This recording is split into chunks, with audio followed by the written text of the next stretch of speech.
अस्सलाम वालेकुम viewers, welcome to business करो भाई। आज मैं आपके लिए एक बहुत ही इंटरेस्टिंग इन्फॉर्मेशन ऐसी लेके आया हूँ जो आपको शायद पूरे यूट्यूब पे कहीं ना मिले। हम शुरू करना चाहते हैं इलेक्ट्रॉनिक्स का बिज़नेस, तो उसके लिए कितने सरमायाकारी की ज़रूरत होती है, कौन से वाजबात होते हैं, लाजमात होते हैं जो हमें पहले जिनका ख्याल रखना चाहिए, और कितने से ये बिज़नेस स्टार्ट किया जा सकता है, इसमें कितनी प्रॉफिटेबिलिटी होती है, सारा कुछ जानेंगे हम एक्सपर्ट आफ्ताब साहब से। इनकी वीडियोस आपने बिलाल जफ़र शो पर देखी हैं, बहुत लोगों ने पसंद की है इनकी इलेक्ट्रॉनिक्स की वीडियोज़। उनके लिंक्स मैं नीचे डिस्क्रिप्शन में भी देता हूँ, वो भी ज़रूर देखिएगा। अस्सलाम वालेकुम आफ्ताब साहब। जी वालेकुम अस्सलाम, सब खैरियत से हैं आप? अल्लाह का शुक्र। आफ्ताब साहब, आप बताइए कि आपको कितना अरसा हो गया है इलेक्ट्रॉनिक्स के बिज़नेस में?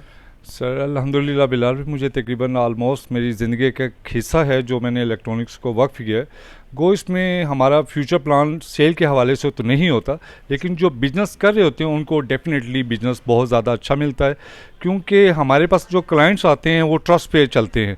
जब हम उन्हें अच्छी डील देते हैं तो प्राइस जो हम गो अहेड करते हैं वो क्लाइंट हमसे लेके जाते हैं। मैं समझता हूँ कि जो सेल्समैन होते हैं उनको ईचक बीचक का आइडिया होता है, उनको पता होता है कहाँ से माल आ रहा है, उसकी सप्लाई चेन क्या है, डिमांड क्या, किस तरह से वो चीज़ें वेरी करती हैं और कितनी प्रॉफिटेबिलिटी होती है। उसी हिसाब से मैं आपसे ये पूछना चाहता हूँ कि मिनिमम एक बंदे ने अगर फ़र्ज़ करें कि इतनी ये दुकान है, ये बताइए कितनी दुकान है और उसका किराया कितना होता है, पगड़ी कितनी देनी होती है, और इलेक्ट्रॉनिक्स का सामान लेने के लिए उसको इन्वेस्टमेंट कितनी दरकार होगी? बहुत शुक्रिया बिलाल भाई। ऐसे है कि हमारे जो इलेक्ट्रॉनिक्स के अंदर हैं, जहाँ पे नए डेवलप हो रहे एरिए, वहाँ पे प्राइसेस बहुत रीजनेबल होते हैं।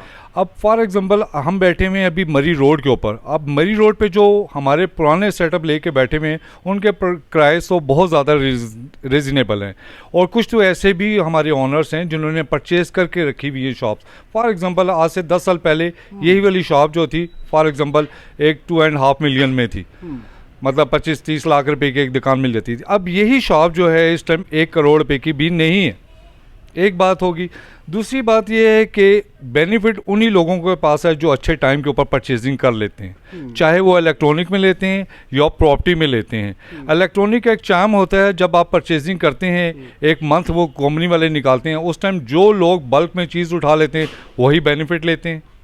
ये हमारा परचेजिंग का एक दुकानदार का एक मतलब बेस्ट ये है कि अगर आप अपनी दुकान खरीद सकते हैं तो नथिंग लाइक दैट, चाहे कोई डेवलप्ड एरिया है चाहे अंडर डेवलप्ड में आपको थोड़ा सस्ता भी मिल जाएगा, लेकिन अगर आप अपनी दुकान खरीद लेते हैं तो आपको ये किराए के बढ़ते रहने की टेंशन से, पगड़ियों से, और आपको हो सकता है कि माल ये कह दे कि भाई आप चेंज करो, हमें किसी और को देना है, इन चीज़ों से आप बच जाते हैं। बिल्कुल आप बचा कह रहे हैं। बेसिकली एक शॉप लेने से, आप अगर अपनी शॉप है तो आप उससे कहीं घर बना सकते हैं, लेकिन घर से आप शॉप नहीं बना सकते। हाँ, ऐसे ही है बिल्कुल। तो लिहाजा अगर आपने बिजनेस करना है तो सबसे पहले आपकी अपनी प्रॉपर्टी हो तो बहुत ज़्यादा बेनिफिट है, और अगर नहीं हो तो आपके पास वहाँ पे लोकेशन हो जहाँ पे रेंट थोड़ा हो, और फिर आप अच्छा बिजनेस लें, एक छोटा सा रन करना चाह रहे हो, ठीक है, तो अल्लाह पाक। चले वो तो मैं समझ गया। फर्स्ट दुकान खरीदने के लिए आपको एक एवरेज साइज की दुकान आपको समझ लो 50 लाख रुपए में मिल जाएगी उसका आजकल, ठीक है, किसी रिलेटिवली सस्ते एरिया में। महंगे में तो ऑब्वियसली महंगा है। ये इलेक्ट्रॉनिक्स के सामान के लिए कितनी इन्वेस्टमेंट चाहिए होती है? इसमें भी बिलाल भाई बहुत सारी कंपनियां बिन हो चुकी हुई हैं। इसमें कुछ ब्रांड है और कुछ नॉन ब्रांड है।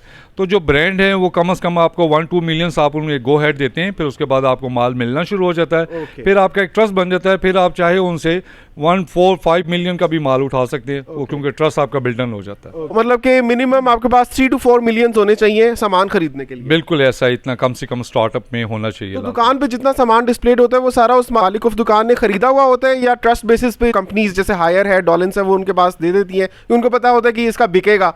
ये सारा खरीदा हुआ होता है या ट्रस्ट बेसिस? बिल्कुल, इसमें कुछ ऐसा होता है जो परचेजिंग की होता है, और कुछ जो है आपके ऊपर डेज मिल जाते हैं, आपको कुछ मंथ मिल जाते हैं जिसके ऊपर आप चेक दे देते हैं, उसके ऊपर आपको फॉर एवर सामान मिलना शुरू हो जाता है। बेसिकली कोई भी कारोबार है वो सबसे पहले चलता है ट्रस्ट के ऊपर। आप किसी भी कंपनी के ऊपर ट्रस्ट जब डेवलप कर देते हैं तो आप जितना मर्जी माल उठाएं आपके लिए कोई प्रॉब्लम नहीं, क्योंकि वो आपका ट्रस्ट कंपनी पे बन चुका होता है। आप पेमेंट एक शेड्यूल के साथ देना शुरू कर देते हैं, फिर आपके लिए प्रॉब्लम नहीं होती। फायदे की बात करते हैं, मुनाफा कितना हो जाता है महीने के एंड पे? जिस बंदे ने सारी इन्वेस्टमेंट की होती है, आफ्टर ऑल सेल्समैन को भी उसको पैसे देने हैं, उसने रेंट भी देना है, उसने ये जो बिकता है उसका भी पैसा पे करना है, उसके बाद एवरेज कितनी इनकम हो जाती है एक मीडियम साइज दुकान से? बिलाल भाई, ये जो बिजनेस के बहुत ज़्यादा ख़ास जो थ्योरीज होती है वो कोई भी शॉपकीपर नहीं बताता, ना अपने ऑनर्स को, मतलब ऑनर सेल्स के बंदे को बताता है, और ना ही इवन वो अपने फादर को बताता है, और ना ही फादर बेटे को बताता है। प्रॉब्लम ये आइडिया देखे जो भी है, आप किसी भी इलेक्ट्रॉनिक शॉप पे देख लें, कपड़े की शॉप पे चले जाए, क्रॉकरी की शॉप पे चले जाए, वो एक से बढ़ के दूसरी के बाद तीसरी, चेन टू चेन बन रही है। तो आप मेंटली तौर पे सोचे आखिर वो पागल तो नहीं है कि वो प्रॉफिट के बगैर बन रही है। मैं एक मिसाल देता हूँ, कोई भी शॉप है, जैसे आप इलेक्ट्रॉनिक्स को छोड़ दें, आप बेकरी को देख लें, एक बेकरी बनी है, एक खुलती है, वो चलती है और वो उसकी डेफिनेटली तहजीब है, तहजीब में आप प्रॉफिट नहीं हो रहा तो क्या वो चेंज नहीं हो रही। आप जिस सेक्टर में भी चले जाते हैं, नया डेवलप होता है एरिया, वहाँ पे भी वो इन हो जाते हैं।